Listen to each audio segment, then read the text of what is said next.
అందరికీ నమస్కారం అండి. ముందుగా మై బాస్ శ్రీ కంబాల శ్రీనివాస్ గారికి పుట్టినరోజు శుభాకాంక్షలు తెలుపుకుంటున్నానండి.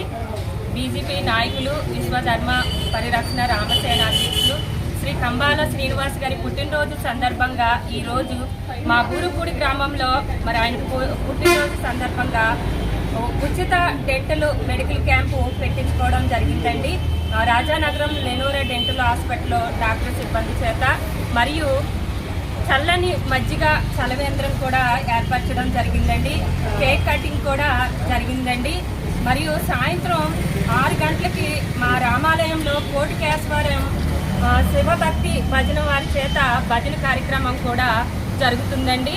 మరి ఈ కార్యక్రమాలన్నిటినీ శ్రీ కంబాల శ్రీనివాస్ గారి పేరున ఎందుకు పెట్టించుకుంటున్నామంటండి, ఆయన గొప్ప మనిషి వ్యక్తి అండి, గొప్ప సేవకుడు అండి.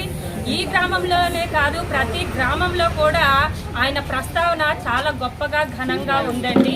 మా బూరులో మరి ఆయన ప్రస్తావన మొదట పాసాలమ్మ తల్లి జాతరలో వచ్చి మా మహిళలందరికీ కూడా మరి పట్టు చీరలు ఇవ్వడం జరిగింది. అందులో నేను కూడా ఉన్నాను.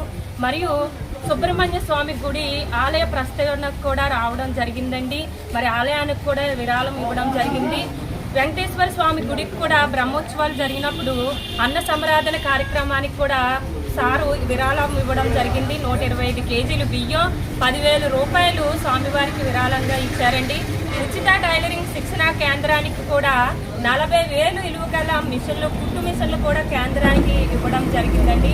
ఇంత మంచి కార్యక్రమాలు మా బూరుపూల్లో చేయడం వల్ల వాళ్ళకి అనేక మంది కంబాల అభిమానులు మా బూరుపూల్లో కూడా ఉన్నారండి.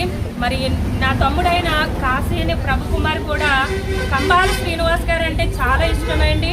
ఆయన హిందూ ధర్మాన్ని అన్ని వేపులా వ్యాపిస్తూ మరి లేని వారికి సహాయం అందిస్తున్నారండి.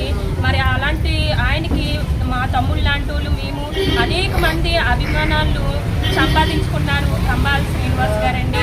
మరి ఇంకా ఆయన ఇలాంటి పుట్టినరోజులు అనేకం చేసుకోవాలని, ఆరోగ్యంగా ఉండాలని, ఆయన చేసే ప్రతి కార్యక్రమంలో సాక్షాత్తు సకల దేవతలు, సకల దేవుళ్ళు, శ్రీరామచంద్రుడు, ఆ వెంకటేశ్వర స్వామి అందరూ కూడా ఆయనకి అండగా ఉండి ఆశీస్సులు ఇవ్వాలని, ఆయన చేసే వ్యాపారంలోనూ మరి రాజకీయంలో కూడా అంతంతా ఎదగాలని కోరుకుంటూ మరి బూరుపూడి కంబాల అభిమాని చింతల కోమలి ప్రభుకుమార్.